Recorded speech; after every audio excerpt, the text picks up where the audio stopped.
hitam, matanya merah, bertaring. Itu godaannya di situ.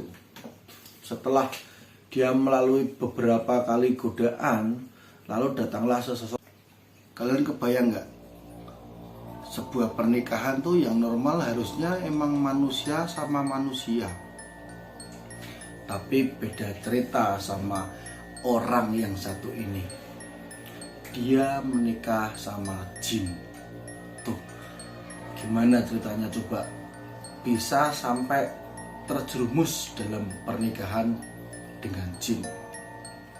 Sebut saja namanya Rudy. Rudy ini seorang karyawan swasta yang terkena PHK.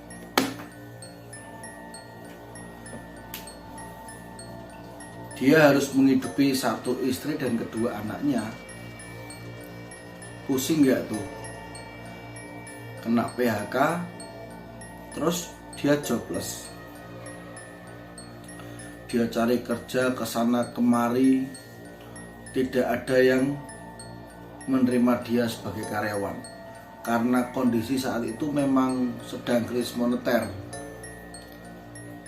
Semua perusahaan diambang kebangkrutan. Beruntung si Adi masih diberikan pesangon sebesar 15 juta. Dia memanfaatkan uang pesangonnya itu dengan sangat rigid. Dia menggunakan uang dengan bijaksana lah pokoknya. Sampai akhirnya uang itu habis dan dia belum mendapatkan pekerjaan lagi. Istrinya selalu mengeluh dengan keuangan yang semakin lama semakin menurun. Dia sebagai laki-laki juga punya harga diri, bagaimana caranya bisa menghidupi keluarganya. Nah, di sini dia mencoba berjualan, tapi juga zonk. Dia mencoba mencari pekerjaan lagi, hasilnya zonk. Suatu ketika dia mendapatkan pekerjaan sebagai karyawan di salah satu toko bangunan. Dia menjadi kuli lah di situ. Pada saat itu, singkat cerita, dia mengirim bahan bangunan ke salah satu orang kaya lah di situ. Lalu dia kepo nih, kok bisa ya orang dengan ekonomi yang stabil gitu di tengah krisis moneter.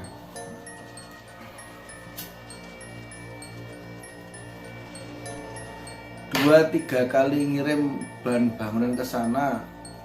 Lalu dia mencoba mampir di salah satu warung kopi di dekat rumah orang tersebut. Dia kepo lah. Cuma dia seakan-akan dia nanya, wah itu orang kaya ya mbak, uangnya nggak habis-habis. Saya sudah 3 kali ini ngirim bahan bangunan ke sana. Lalu si mbak ini bercerita, gosipnya si tuan rumah ini mempunyai pesugihan, yaitu menikah dengan jin. Waduh. Nah, ini di sini dia mulai penasaran. Kalau misal tidak ada tumbalnya, mengapa enggak? Toh nikah itu juga enak. Nah, ini di sini dia mulai punya pikiran kotor dengan rencana yang sangat-sangat buruk sih sebenarnya kalau menurut agama. Lalu dia mencoba mencari tahu kesana kemari dan akhirnya dia menemukan jawabannya di tempatnya seorang paranormal kenalan temannya. Lalu Mas Rudy ini kepo-kepo sih sama si Mbah ini. Katanya gini, Mbah, kalau menikah sama jin itu kira-kira berbahaya nggak Mbah? Mbahnya dengan santai mengatakan, oh tidak, kamu kayak menikah biasa aja, tetapi dengan satu syarat, kamu tidak boleh menikah lagi setelah itu. Kalau kamu memang sudah punya istri sebelum menikah sama jin, ya udah itu istri kamu. Yang kedua adalah jin itu sendiri. Dia mau kok dimadu jadi istri keduamu. Yang penting saat dia butuh, kamu melayani. Di sini dia mikir juga, wah sebenarnya lumayan, cuma dia kan nanya lagi, Mbah, terus si jin ini mukanya serem gitu Mbah. Mbahnya itu emang agak gaul orangnya, jadi dia ngomong gini, kamu minta dia mau seperti apa bisa, mau dia menjadi mirip Marilyn Monroe juga bisa, mau artis siapa papan atas dia bisa, tergantung kamu moodnya mau milih siapa. Wah dia tertarik nih, kayaknya enak juga nih nikah tapi gajian. Waduh, nah ini yang bikin dia tambah semangat untuk mau melancarkan rencana menikah dengan jin. Lalu dia pulanglah ke rumahnya seperti biasa, pulang kerja dia pulang. Ini agak malam, dia pulangnya telat karena mampir tempatnya Mbah tadi.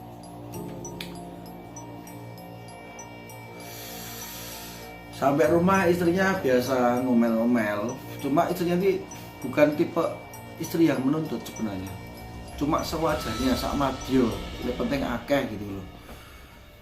Gimana Pak, hari ini dapat berapa? Lah kan gajinya per minggu Bu, sehari aku dibayar 35.000, ini baru hari ke-5, jadi besok 2 hari lagi aku gajian dalam seminggu ini. Berasnya habis Pak, aku udah malu utang ke tetangga. Pusing dia sangat galau di situ. Dia cuma diam, mandi, terus dia tertengok, duduk-duduk di teras sambil menghisap rokok lintingnya. Dia udah dibeleh aja nggak keluar darahnya nih orang ini, nggak punya apa-apa, rokok aja ngelinting zaman dulu itu ya udah belum tren lah. Kalau sekarang kan trennya ngelinting. Dia dikejar lagi sama istrinya. Gimana Pak? Gimana? Inilah hal terpusing yang membuat dia memantapkan niatnya adalah dikejar-kejar sama istrinya untuk mencari uang yang lebih, karena anaknya juga dua-duanya sekolah, yang satu SMP, yang satu SD, berasnya habis. Dia langsung, besok aku tak minta bosku ngebon dulu nek boleh, kalau boleh nanti tak kasih kamu uangnya buat kebutuhan sehari-hari ya, kamu sabar. Akhirnya istrinya mengiyakan itu, anteng istrinya, nggak cerewet lagi. Akhirnya mereka tidurlah.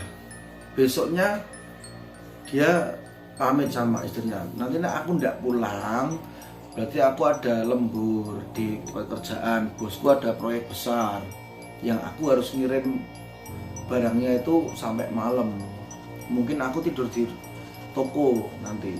Tapi istrinya juga bodo amat, yang penting ada duit buat kebutuhan sehari-hari. Akhirnya dia kerja, berangkat kerja. Dia bilang sama bosnya mau ngebon. Bosnya baik nih, ya udah kamu tak kasih ini ya, kerjanya 3 hari dulu, nanti sisanya pas gajian mingguan, karena kalau besok kamu nggak terima apa-apa juga kamu nanti kerja nggak semangat. Akhirnya dia dikasih gaji 3 hari, dari Senin sampai hari Rabu. Dia pulang ke istrinya, ke rumahnya maksudnya, lalu kasihnya uang itu ke istrinya, ini Bu buat belanja dulu, buat makan, kebutuhan yang mendesak. Udah, dia lanjut ke toko lagi untuk melanjutkan pekerjaannya, mengirim barang bangunan itu.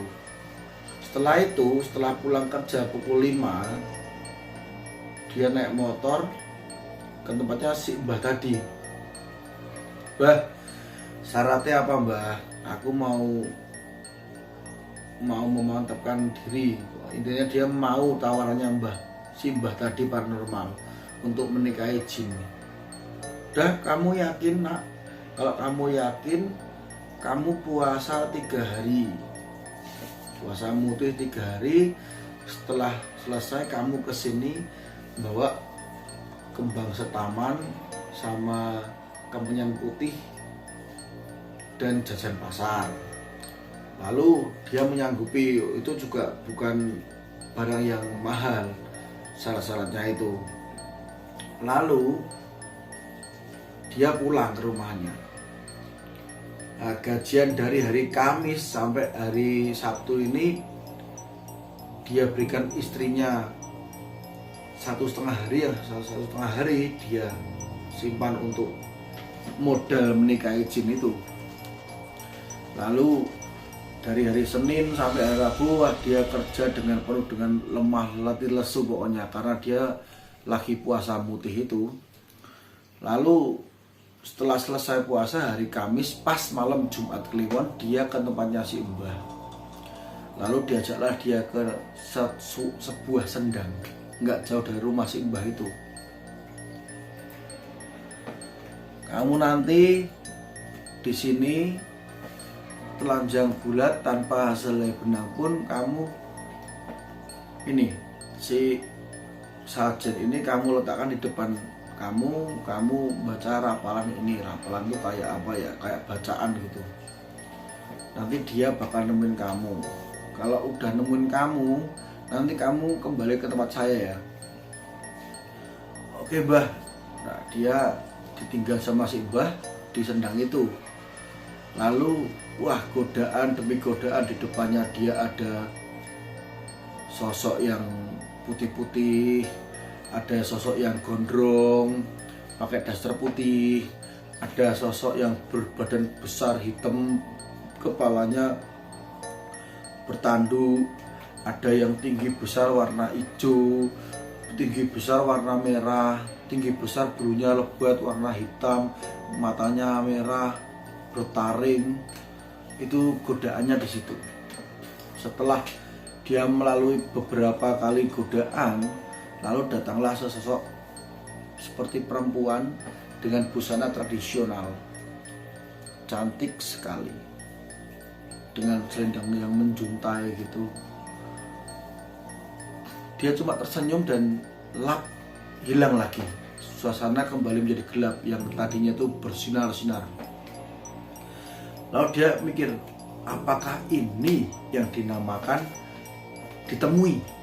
Lalu dia kembali ke tempatnya si mbah tadi. Mbah, tadi aku ditemui seorang perempuan cantik berparah Jawa dengan pakaian tradisional, selendangnya menjuntai warna emas.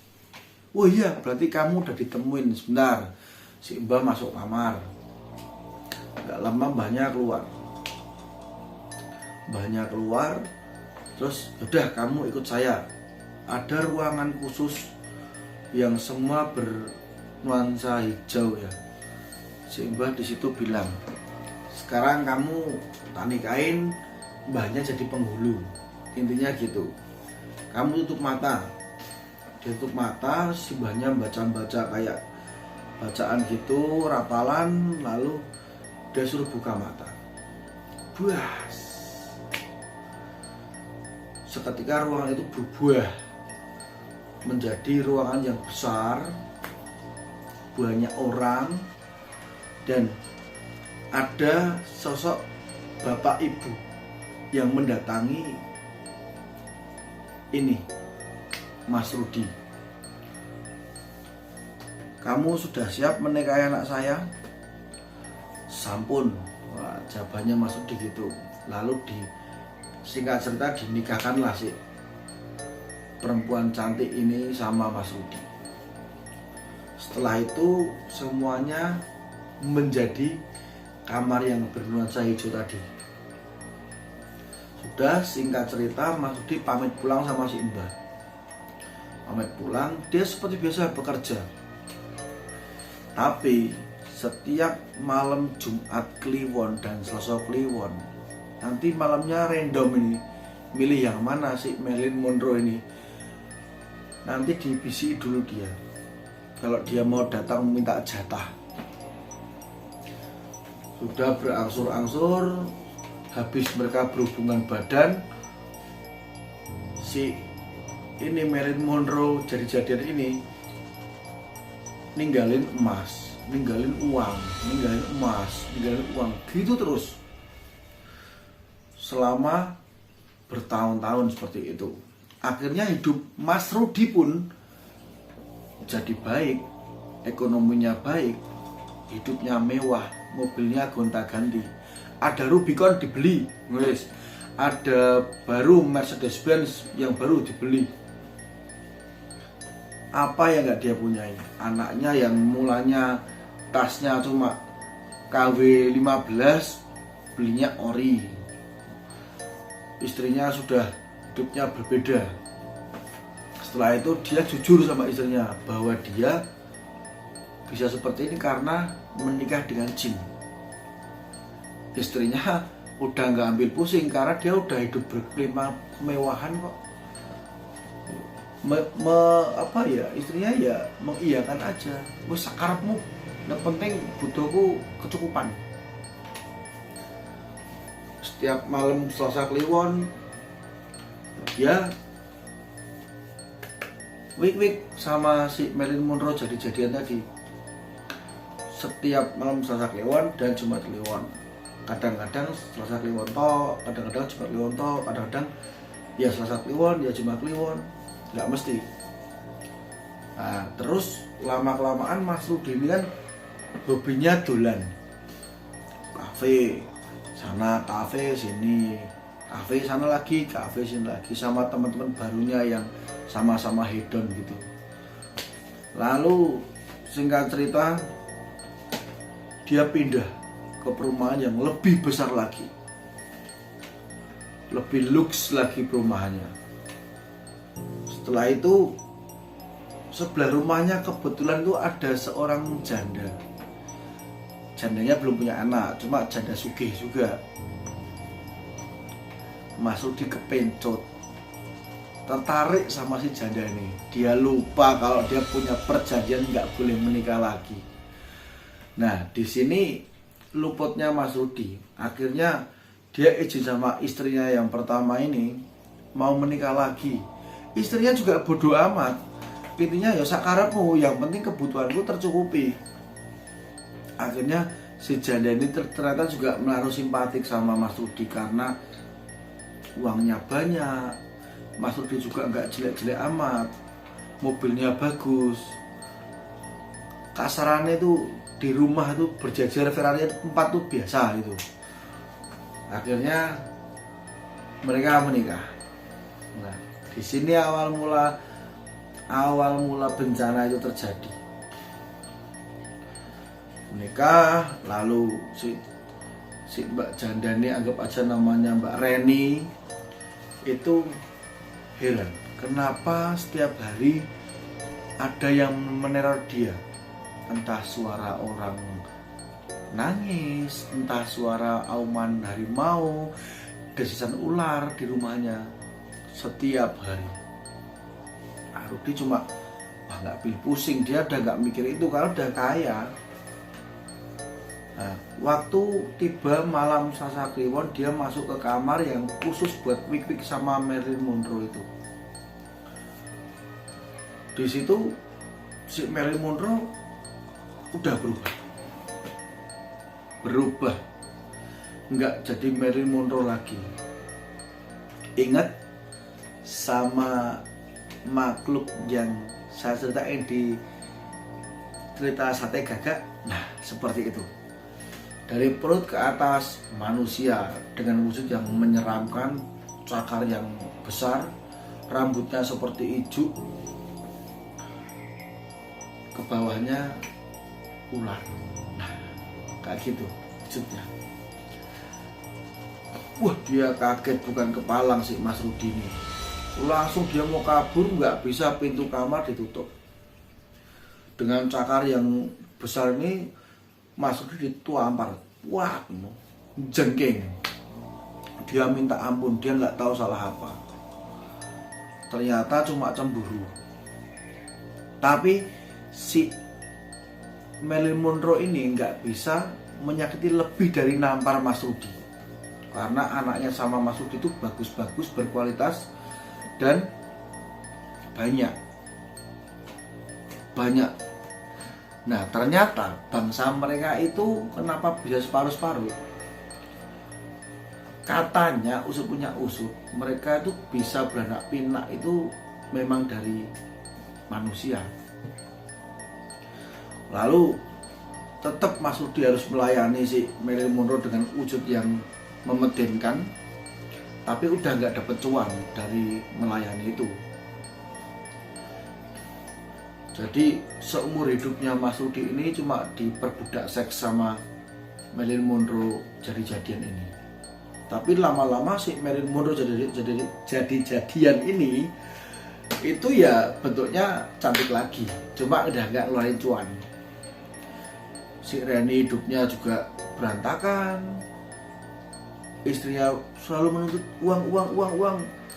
uang yang dideposito juga mulai menipis. Akhirnya Rudy jatuh lagi menjadi sobat miskin.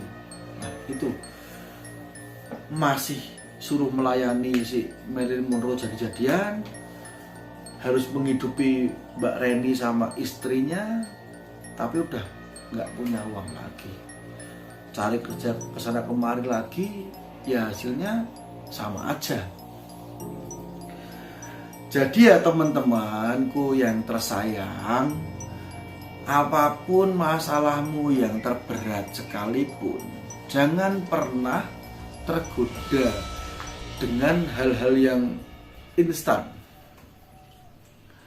Tetap ada Tuhan tempatmu bersandar.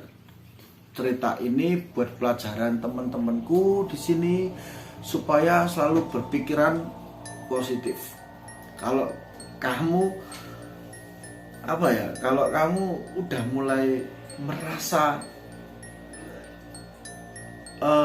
ini beban terlalu berat, kamu doa sama Tuhan, minta jalan yang terbaik.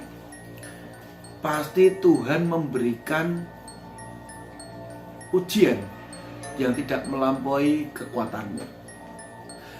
Itu saja tadi cerita yang singkat. Habis ini aku mau ngerekam lagi cerita tentang diriku sendiri.